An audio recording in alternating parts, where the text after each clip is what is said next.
어떻습니까? 행복합니다. 행복하십니까? 아멘. 우리 교회 오니까 어떻습니까? 행복합니다. 행복하십니까? 아멘. 여러분의 가정은 어떻습니까? 행복합니다. 행복하십니까? 네.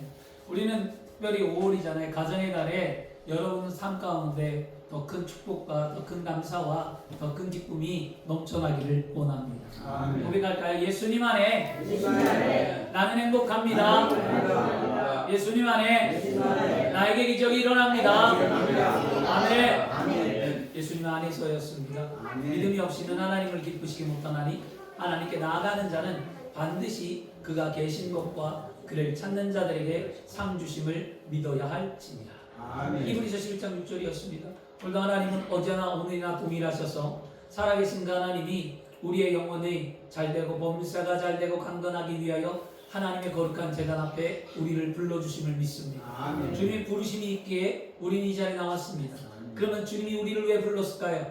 회복시켜주기 위해서, 아멘. 위로해주기 위해서, 치료하기 위해서, 아멘. 복 주기 위해서, 아멘. 여러분의 삶이 나아지고 더 행복하기 위해 불러주신 줄 믿습니다. 아멘. 그 믿음을 갖고 오늘 예배하시기를 바랍니다. 아멘.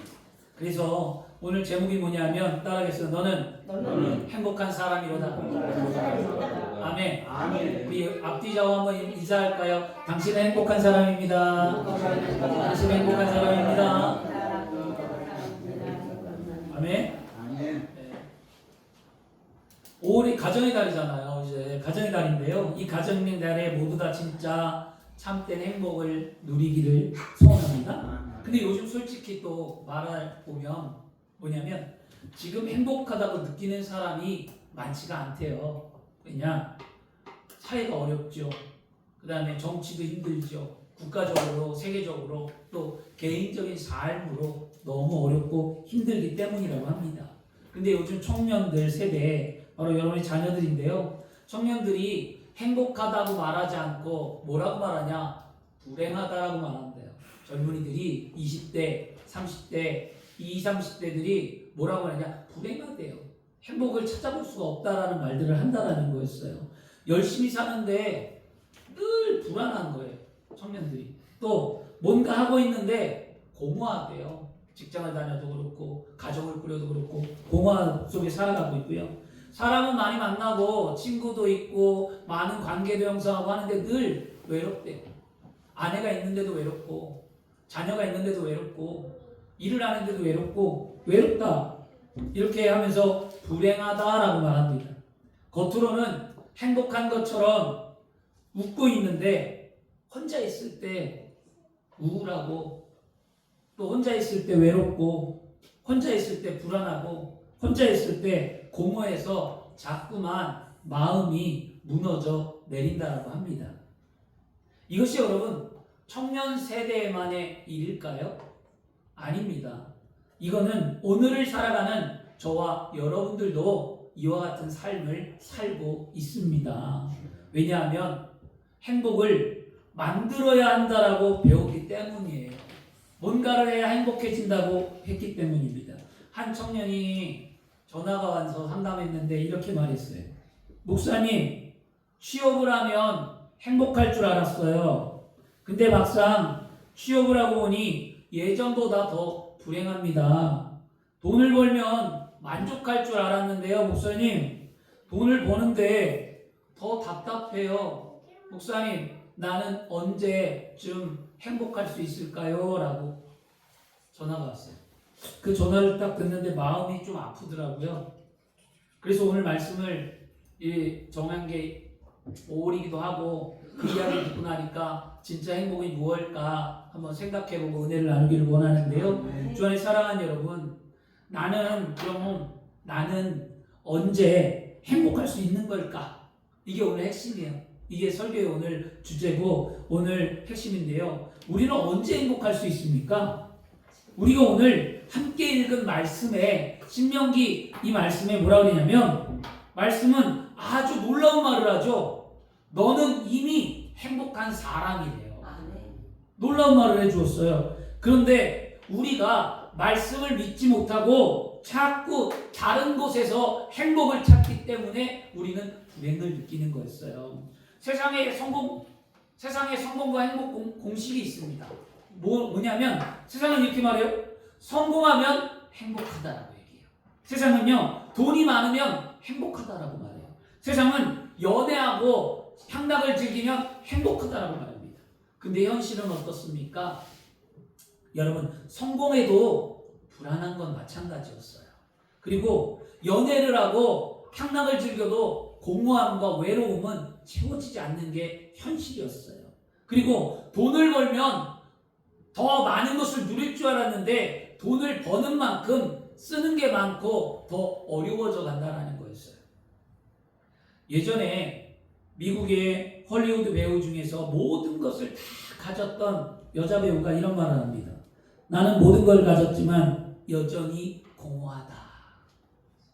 이렇게 말합니다. 왜 그럴까요?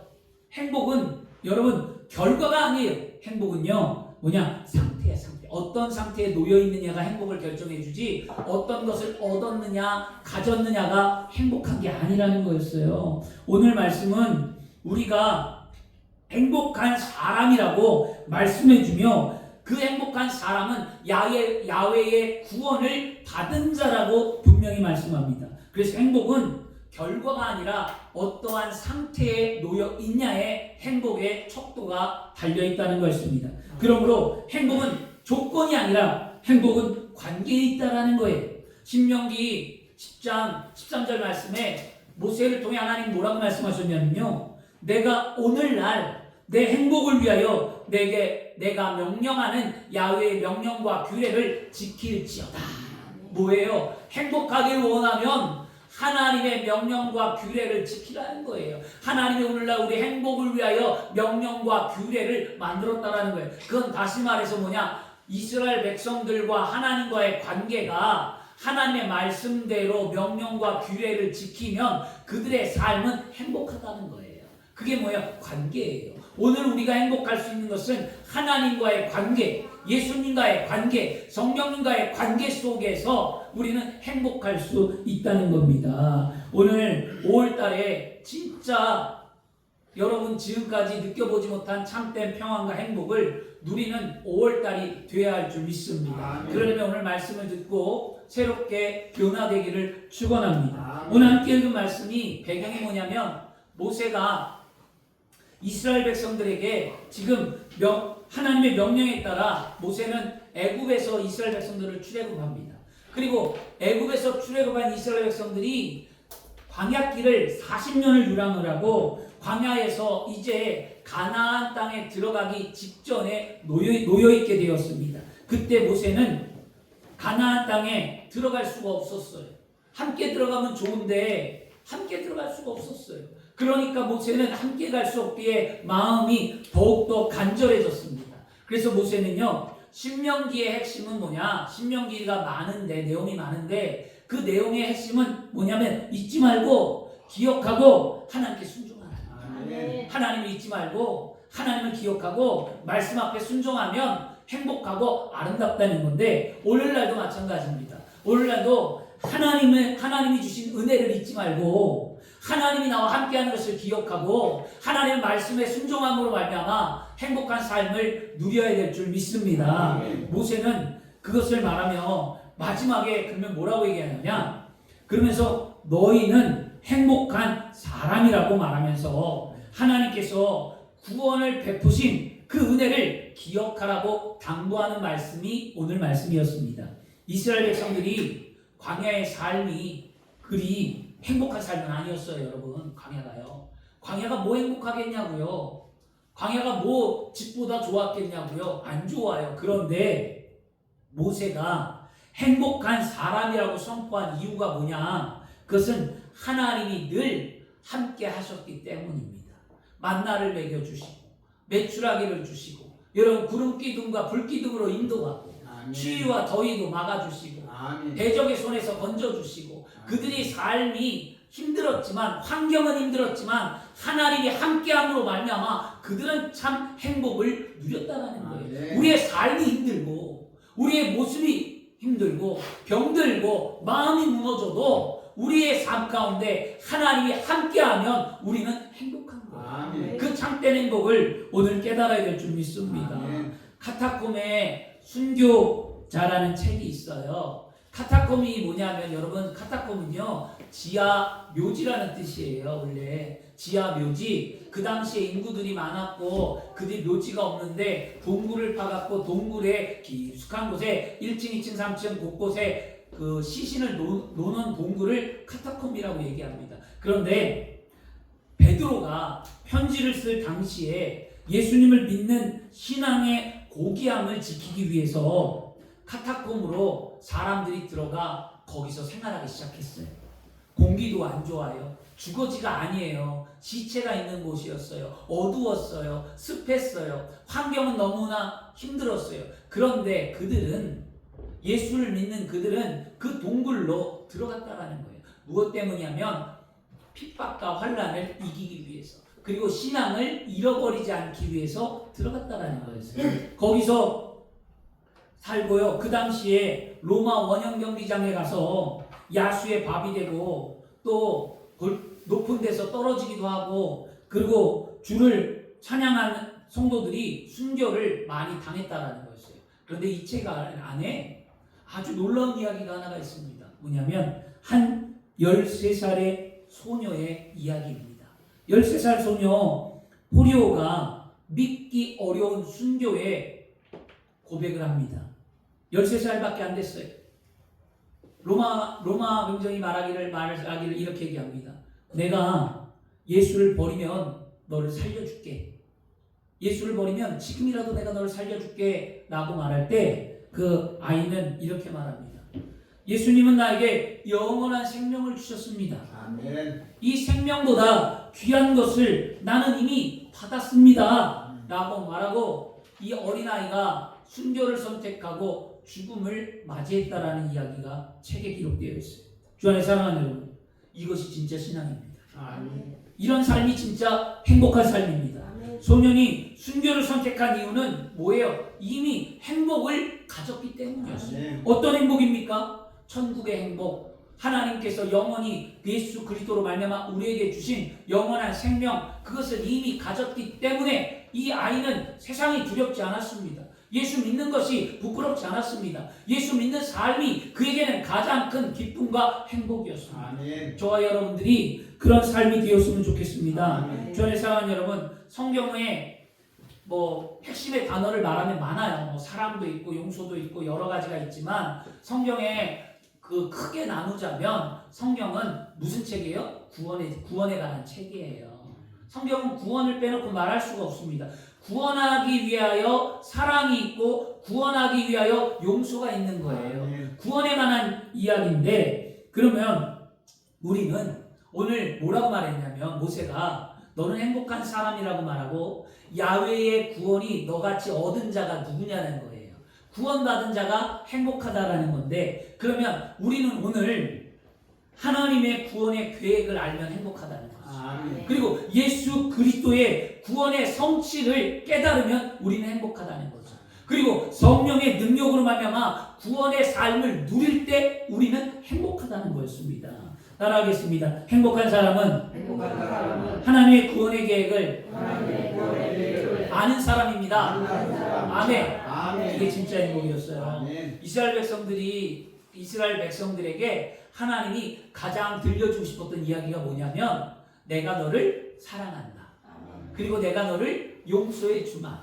내가 너를 건져줄 테니 내 명령과 규례를 지키라. 이게 하나님이 이스라엘 백성들에게 주고자 하는 메시지였습니다.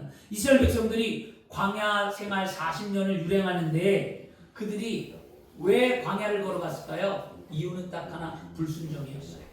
불순종 죄 때문이었습니다. 모세는 이렇게 말합니다. 야훼의 구원을 너같이 얻은 백성이 누구냐? 불순종했는데도 불구하고 하나님이 구원을 베풀어 주신다는 거예요. 왜? 사랑하기 때문에, 계획이 있기 때문에, 꿈이 있기 때문에. 하나님이 우리에게 내가 불순종해도, 내가 죄 아래 있다 하더라도, 내가 못나고 내가 진짜 하나님 보기에 부끄러운 신앙을 갖는다 하더라도 하나님은 나를 사랑하시고 나에게 용서를 베풀며 은혜를 주신다는 거예요. 왜냐? 나를 향한 구원의 계획이 있기 때문이라. 이거 변하지 않는 거예요. 이스라엘 백성들이 광야를 지난 동안에 불평을 안 했을까요? 그들 불평해요. 그들은 원망하고 환경 때문에, 먹는 것 때문에 그들은 이스라엘 백성들을 늘 불평하지만 하나님은 그들의 불평을 용서하고 사랑으로 덮어주었습니다. 우리의 삶을 늘 여러분 불평하게 만드는 게 뭐냐? 바로 죄라는 거예요.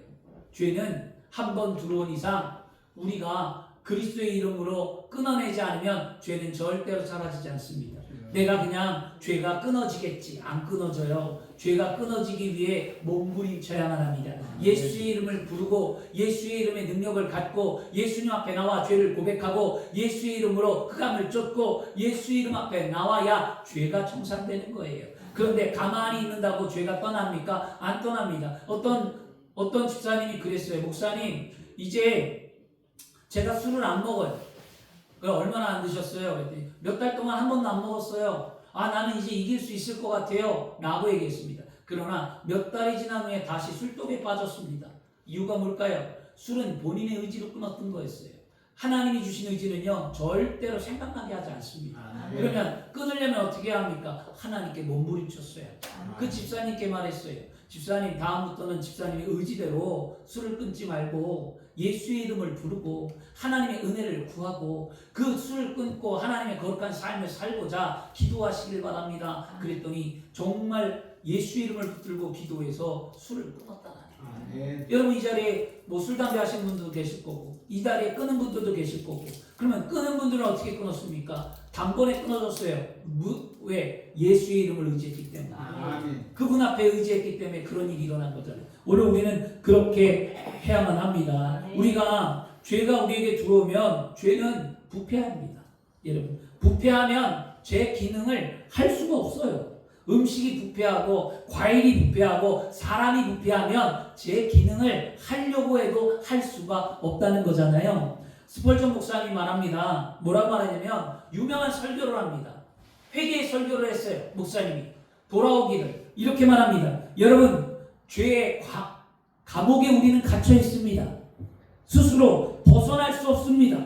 감옥에 쇠막대를 잡고 이리저리 흔들어 보지만 그것은 단단히 고정되어 있어 여러분의 손으로는 감옥의 문을 부술 수 없고 여러분은 나올 수 없습니다. 하지만 여기 한 손이 그 철문을 깨뜨렸습니다. 그 손은 당신을 해방시킬 겁니다. 그 손은 우리 구주 예수 그리스도의 손입니다. 그분을 통해 여러분 자유를 얻으십시오. 그분의 손을 붙잡으십시오라고 스펄전 목사님은 많은 죄 아래 죽어가는 세상을 향하여 외쳤습니다. 오늘도 마찬가지입니다. 오늘 예수 그리스도의 손을 붙잡아야만 합니다. 내 삶이 행복해지기 위해, 내가 죄악에서 거듭나기 위해, 내 인생이 변화되기 위해서는 예수 그리스도를 의지하고 그 주님의 손길을 붙잡는 것밖에 없습니다. 주 안에 사랑하는 여러분, 우리의 죄의 문제를 해결하시는 분은 오직 예수 그리스도 한 분밖에 없습니다. 하나님이 우리의 죄의 문제를 해결해 주시고자 이 땅에 예수님을 보내셨다라는 거예요. 예수님은 하나님의 구원의 계획을 이루고자 십자가에서 우리의 죄값을 대신 치르시고 우리의 모든 죄것을 용서해 주시고 피 흘려 돌아가셨습니다. 이것이 하나님의 놀라운 구원의 계획이었어요. 이 구원의 계획을 알면 뭐라고요? 행복한 사람이다. 오늘 알았어요. 그럼 우리는 뭐예요? 행복한 사람이 된 거예요. 오늘 우리는 분명히 알아야만 합니다. 하나님의 구원의 계획은 우리를 사랑하셔서 죄에서 우리를 용서해 주신다는 사실입니다. 구원은 건진받는다는 거예요. 하나님의 구원의 계획은 우리를 세상에서 건져주시고 죄악에서 건져주시고 질병에서 건져주시고 환난에서 건져주시고 하나님 우리를 피할 바위가 되시고 하나님 우리를 승리자로 만들어주신다. 그 하나님의 계획을 알면 우리는 행복할 수 있습니다. 그러므로 뭐합니까? 우리는 야훼께 맡기는 거예요. 그분 앞에 맡겨야 인생의 길이 오늘도 열려지는 줄 믿습니다. 두 번째 뭐냐면 따라하겠습니다. 행복한 사람은 예수님의 구원에 성취를 아는 사람입니다. 아멘. 신명기 33장 29절 우리가 읽은 말씀에 모세는 분명히 행복한 사람은 구원을 얻은 사람이라고 말하는데 어떤 구원이 있었는지 분명히 말씀해 주고 있습니다. 광야에 40년이었어요. 어떤 구원이 있는지 말하잖아요. 이스라엘 백성이 광야 40년을 걸어가는데 하나님이 이스라엘 백성들이 적군들로 인하여 환란을 만날 때 뭐가 됐다? 피할 방패가 되어 주셨다. 환란을 이기게 하셨다라는 거예요. 그리고 그들이 광야로 살아갈 때 수많은 적군들이 그들을 위협할 때마다 하나님은 뭐냐? 적군들을 공격해서 승리를 주시고 그 대적이 이스라엘 백성들에게 복종하게 하셨고 하나님은 그들을 밟고 승리하게 만들었다라는 거예요. 그게 바로 구원의 감격이거든요. 그럼 우리는 이 땅을 살아가면서 예수를 믿고 구원을 받아 하나님의 자녀라면 분명히 우리에게 뭐가 있냐? 승리가 있다는 거죠. 그 승리는 뭐냐? 세상이 줄 수 없는 평안함이라는 거예요. 그 평안함은 누가 주시느냐? 예수 그리스도가 우리에게 주시는 평안함입니다. 주님이 내 안에 계시고 그 주님의 구원의 성취를 누리고 아는 자는 세상에 감당할 수 없는 기쁨과 평안을 누림으로 말미암아 우리는 행복한 거예요. 그런 참된 행복이 있어야 될 줄 믿습니다. 은혜를 잊지 말고 기억하는 사람은 행복한 사람입니다. 오늘날 우리가 잊지 말고 기억할 것은 하나님의 구원의 계획인 사랑과 용서를 성취하시고자 이 땅에 오신 예수 그리스도의 십자가의 죽음과 부활과 승천을 잊으면 안 돼요. 그래서 여러분, 주 안에 사랑하는 여러분, 우리가 왜 불행한지 아십니까? 왜 불행할까요? 불행은 단 하나예요. 죄 때문이에요. 죄는 우리를 불행하게 만듭니다. 그 죄는 우리를 왜 불행하게 만드냐? 비교하게 만들어요. 그러니까 가정이 왜 싸운 줄 아시죠? 가정에서 늘 안 좋은 소리, 이건 진짜 하시면 안 돼요. 가정에서요. 남 가정하고 비교하지 마세요. 남 가정하고 저 집 신랑은 저 집 신랑은 인자하더라. 저 집 신랑은 인자한데 우리 남편은 인자는 자상하지도 않고 그렇더라. 그 집 남편하고 살지. 왜냐면 옆에 사냐고. 저는 항상 얘기해요. 우리 사모가 어쩌고 남편이 그러면은 그 남자하고 살으라고 단호하게 얘기해요. 여러분 그런 거 아니겠어요? 그쵸? 그 다음에 저 집 아내는 나긋나긋하더라. 누구는 반찬도 잘해주고 누구는 아내가 설거지 빨래 청소 잘하고 남편을 아주 극진히 섬기더라. 근데 자기 아내는 안 한다고 불평하는 남편들이 있어요. 그럼 그 여자랑 살지. 그런 거예요. 우리 자녀는 나에게 해준 게 없더라. 키워봤더니 아무것도 아니더라. 자녀가 이렇다 저렇다. 저 자녀는 얼떡에 했더라. 그럼 그 자녀랑 살면 되지. 내 자녀 뭐하러 얘기해요? 여러분 이게 뭐예요? 죄의식이에요. 이거 비교하는 거. 절대 비교하면 안 됩니다. 왜냐? 따라하겠습니다. 하나님은 그 나름대로 은혜를 주셨다. 아멘. 하나님은 그 나름대로 그 안에 기쁨이 있고 감사가 있고 아름다움이 있게 만드셨지 누구와 비교하라고 말하지 않았어요. 여러분 믿음이 분명히 뭐라고 해야 돼? 믿음은 겨자씨만한 믿음이 있으면 이 산을 명하여 바다로 던지고 하면 그대로 되리라고 했잖아요. 겨자씨만한 믿음이라고 했지 큰 믿음이라고 말한 적이 없잖아요. 그러니까 우리는 우리의 삶에 예수를 믿고 살아가는 믿음의 삶의 모습을 누군가하고 비교할 수가 없는 거예요. 각자의 믿음의 분량대로 하나님은 은혜를 주셨다라고 성경은 분명히 말하는데 내 은혜가 그거밖에 안 되면 거기서 끝난 거예요. 내가 대접인지 종잡인지 내가 그거 다란지는 나만 아는 거고요. 내가 믿음의 분량의 훈련에 따라 넓어지고 커지고 지경이 넓어진다고 그러잖아요. 성경은요. 지경이 넓어지고 하나님 은혜가 넓어지고 하나님의 관계가 회복되어서 큰 사람이 되어져 가는 거지. 그거는 나만 아는 건데 그거 갖다가 평가하고 판단하고 말하면 그 가정은 깨져요. 그게 뭐냐? 죄라는 거예요. 죄는 비교하게 만든다는 거죠. 그러면 그 죄가 비교하면 어떻게 되는 줄 아십니까? 죄는 열등감을 갖게 돼요. 내가 못났나? 내가 그렇게 못났나? 아내에게 늘 그 얘기를 들으면 남편들이 뭐라고 얘기할까요? 내가 그렇게 못났나? 내가 이렇게까지 삶을 열심히 살았는데 아내는 날 인정을 안 하지? 내가 뭘 잘못했지? 나 이렇게 진짜 못난 놈인가? 열등감이 생겨지고요. 여자분들도요 그렇다는 거예요. 남편이 맨날 그러니까 내가 뭘 잘못했냐는 거예요. 나 아무것도 잘못 안 했고 열심히 살아왔고 자녀들 잘 키웠고 남편 잘 돌보며 살아왔는데 뭘 그렇게 바라는 게 많아서 불평하는지 나는 도저히 모르겠다는 거예요. 열등감이 사로잡히고 힘들어하죠. 그리고 죄는요 나중에 불안을 줍니다. 불안이 뭐냐면 이러다 가정 깨지면 어떡하지? 이러다 사람과의 관계가 어그러지면 어떡하지? 이러다 진짜 미워지면 어떡하지? 이러다 진짜 헤어지면 어떡하지? 이러다 진짜 안 보면 어떡하지? 자꾸 불안한 거예요. 그리고 나중에 죄는요 우리에게 두려움을 어습해 갖다 줍니다. 두려움은요 사람을 공포로 만들어 버리죠. 눈과 귀를 가려버리죠. 이게 다 뭐예요? 죄라는 거예요. 근데 여러분 이런 죄를 예수님이 십자가에서 전부 다 뭐했습니까? 청산하셨어요. 이걸 알면 우리는 행복합니다. 여러분 우리는 과거로부터 자유해야만 합니다. 우리는 죄책감으로부터 자유해야만 합니다. 우리는요 실패와 두려움 속에 자유해야만 합니다. 예수님이 이 땅에 오셔서 우리의 모든 죄를 다 십자가로 말미암아 용서해 주시고 예수님이 십자가에서 다 이루었노라고 선언하신 그 말씀이 내게 은혜가 되는 거예요. 나 용서함 받았구나. 예수님이 나의 길을 여셨구나. 예수님이 나의 삶을 인도하셨구나. 예수님을 통해 내 삶이 참된 평안과 기쁨이 있구나 말해야만 합니다. 그러므로 예수 믿고 구원받았다면 과거에 얽매이지 말고 과거의 죄로부터 자유하기를 축원합니다. 그래서 더 이상 수치심으로 괴로워하지 마세요. 더 이상 열등의식에 사로잡혀서 인생을 허비하지 마세요. 더 이상 두려움 때문에 떨고 당황하며 살지 마십시오. 그리고 우리가 살아가는 인생 가운데 염려로 말미암아 인생을 불행으로 살지 마시고요. 여러분 예수 그리스도의 십자가 은혜를 아는 저와 여러분 오늘부터 행복한 삶을 살아가야 될 줄 믿습니다. 주 안에 사랑하는 여러분 행복해지려고 애쓰지 마세요. 왜냐? 행복은요 이미 우리가 얻었기 때문입니다. 분명히 말하죠. 이스라엘과 너같이 행복한 사람이 누구냐? 야훼의 구원을 받았다. 이미 얻은 행복 때문에 이미 가지고 있는 행복을 찾지 마시고 가지고 있는 행복을 누리며 살기 바랍니다. 저는요 이게 제 목회 철학 가운데 하나예요.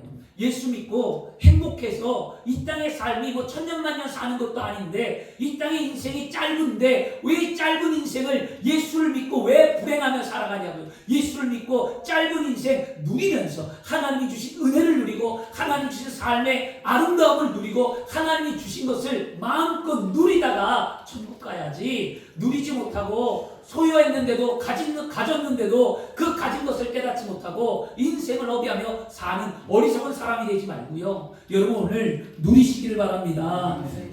행복한 삶을 살기 위해서 우리는 하나님의 말씀 앞에 우리가 죄인임을 깨달아야만 합니다. 그리고 예수님께서 우리의 죄를 위해 십자가에 피 흘려 돌아가셔서 그것을 깨닫고 십자가 앞에 나와 우리의 죄를 고백하며 회개해야만 합니다.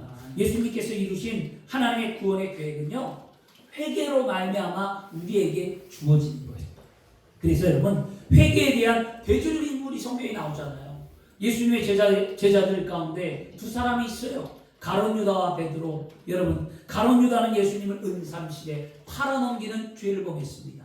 베드로는 예수님을 저주하면서까지 부인하는 죄를 범했습니다. 그러나 두 사람의 결과는 달랐습니다. 가룟 유다는 회개하지 아니하고 스스로 자신이 삶을 마감했고요. 베드로는 부활하신 예수님을 만나 회개하고 자신의 삶을 돌이켜 행복한 삶을 살게 되었습니다. 예수님의 제자들처럼 우리도 흔들릴 수 있어요.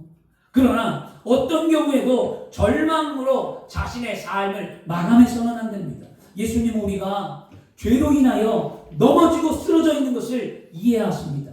이해하시는 예수님이 우리에게 요구하는 건 뭐냐? 회개하길 원하는 거였어요. 우리가 회개하면 십자가에서 죽기까지 우리를 사랑하신 예수님의 그 사랑의 은혜가 우리 가운데 흘러넘쳐나 우리는 회복되어지는 줄 믿습니다. 그러므로 오늘 예수님을 바라보기를 축원합니다. 그쵸? 오늘 성찬주일이잖아요. 십자가 은혜를 바라보고 새로운 삶을 사시길 바랍니다. 따라하겠습니다. 행복한 사람은 성령을 통해서 구원을 누리며 사는 사람입니다. 아멘. 누리고 살아야. 누리고 사십시오. 우리가 하나님의 말씀을 듣고 깨달아 아는 것은 어떻게 알죠? 성령의 은혜로 말미암아 아는 거예요, 여러분. 그래서 성령이 굉장히 중요한데요. 예수님이 십자가를 지시기 전에 제자들에게 성령에 대해서 말씀합니다. 요한복음 14장 26절에 말씀하기를 보혜사 곧 아버지께서 내 이름으로 보내실 성령 그가 너희에게 모든 것을 어떻게 한다? 가르치고 내가 너희에게 말한 모든 것을 생각나게 하시리라. 그 성령에 대해서 보혜사가 오면 가르치고 생각나게 하고 내가 너희에게 가르치고 너희를 깨우치고 생각나게 했던 것을 성령께서 대신 행하신다는 거였어요. 그러면서 예수님께서 십자가에 돌아가시고 부활하신 다음에 첫 메시지가 뭐예요? 성령을 받으라는 거예요. 그 성령 받으라고 얘기하고 예수님이 또 승천하시면서 마지막 당부는요, 너희는 내가 약속한 보혜사 성령을 받기까지 이 예루살렘을 떠나지 말고 기다리라는 거예요. 약속하신 성령 받기 위해 기다리라. 그 예수님은 성령에 대해서 말씀하셨습니다. 왜 성령에 대해서 강조했습니까? 성령이 우리를 그리스도의 사랑으로 이끌고 성령이 우리를 하나님의 구원의 계획을 알게 하고 성령이 우리로 하여금 행복한 그리스도인의 삶을 누릴 수 있는 길을 보여주기 때문이잖아요. 그 성령 앞에 우리는 간절히 오늘도 기도해야 될 줄 믿습니다. 여러분, 신명기, 모세가 신명기를 기록할 때 분명히 말하잖아요. 신명기를 잊지 말고 기억하고 순종하라는 메시지가 신명기였어요. 자신이 함께 갈 수 없는 이 가나안 땅에 이스라엘 백성들을 들여보내면서 모세는 하나님이 그들과 동행하기를 원했습니다.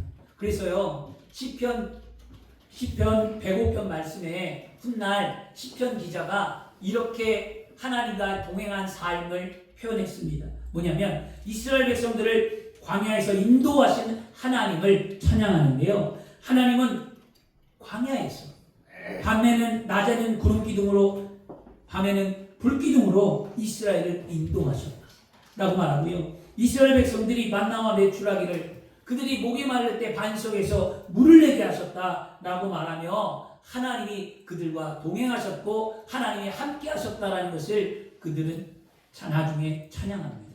여러분, 오늘날 우리가 하나님이 나와 함께하고 예수님이 나와 함께하는 것을 알 수 있는 게 뭐예요? 성령님밖에 없어요. 성령을 통해서 그 모든 것을 깨닫는 거잖아요. 중요한 것은 뭐냐? 환경이 아니라 동행하는 삶이에요.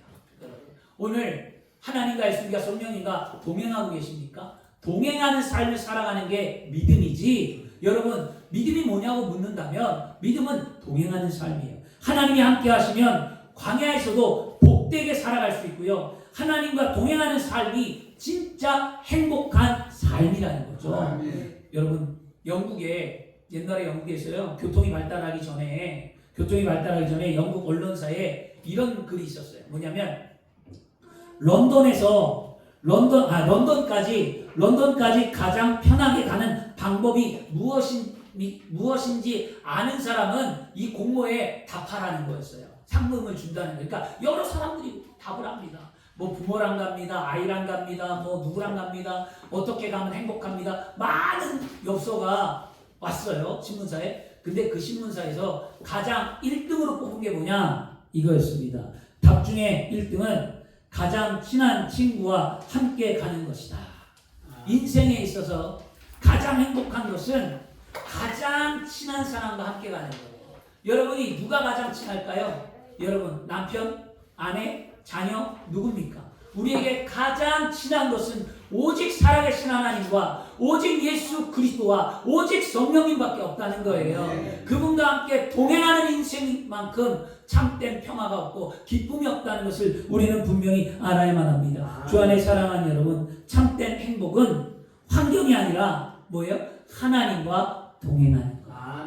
그런 거예요. 그러니까 모세가 오늘 말하잖아요. 너는 이미 행복한 사람이다. 하나님이 구원이 너같이 얻은 백성이 누구냐? 이게 뭐야? 하나님이 이미 구원을 주고 하나님은 너희와 함께 하셨기 때문에 행복하다는 거예요. 그러면 오늘 우리는 하나님과 동행하는가? 나는 하나님과 함께하고 있는가? 오늘 생각해 보시고요. 거기서부터 행복을 찾으시길 바랍니다. 오늘 말씀 마치겠습니다. 분명 하나님의 구원의 계획과 예수님의 구원의 성취와 성령의 행동으로 행복한 구원의 삶을 살아가야 하는 우리가 왜 그러면 그렇게 살지 못하는 걸까? 왜 못 살까요? 아는데 안 되는 이유가 뭘까요? 있어요. 우리가 행복을 찾지 못하는 것은 잘못된 방식으로 행복을 추구하기 때문입니다. 잘못된 길에 들어섰을 때 이것이 잘못되었다면 빨리 빠져나오고 그 길을 접어야 돼요. 잘못된 길인지도 알고 가면 결국 패망한다는 거잖아요. 여러분, 우리는요, 말씀을 듣고 내가 깨달았으면 빨리 회개하고 돌이키고 새로운 길로 하나님이 인도하시는 그 길로 다시 쓰시길 바랍니다. 그러면 인생은 회복됩니다. 여러분, 인생의 승리와 행복은 상황이나 사건에 달려있지 않고요. 행복은 찾는 게 아니라, 꼭 깨달으십시오. 행복은 찾는 게 아니라 행복은 이미 받았다는 것을 깨닫는 거예요. 행복은 만드는 게 아니라 이미 주어진 것을 누리는 삶이 행복한 거예요. 이 행복은 우리가 십자가 앞에 나와 회개할 때만이 하나님이 우리에게 주시는 은혜요 참된 행복한 선물인 줄 믿습니다. 하나님께서 오늘 말씀하잖아요. 뭐라고 말하냐? 너는 행복한 사람이야. 그러면 지금 혹시 무너진 사람이 있습니까? 아니면 지친 사람이 있습니까?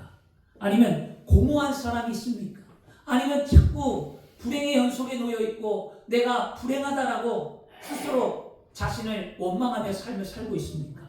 오늘 그 분들은 십자가 앞에 회개하고 하나님의 이름을 부르고 성령의 능력을 힘입어 믿음으로 고백하시기를 바랍니다. 따라하겠습니다. 나는 이미 하나님 안에서 행복한 사람입니다. 아멘. 그 참된 행복을 여러분이 누려야 돼요.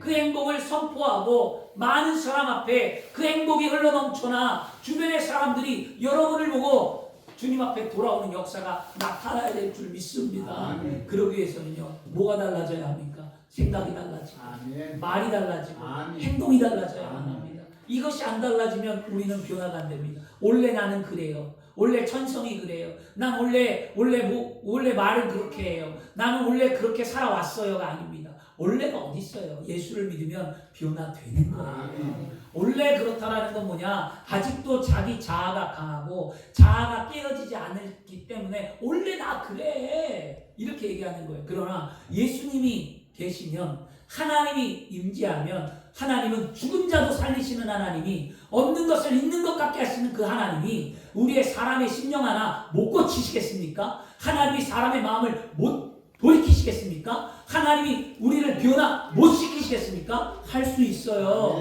그런데 사람들은 뭐라고 말하냐? 하나님은 하나님이라도 못한대. 이렇게 말하는 이성을 가진 믿음의 사람들이 있다는 거예요. 저도 그런 분들 보면 과연 믿음이 있을까?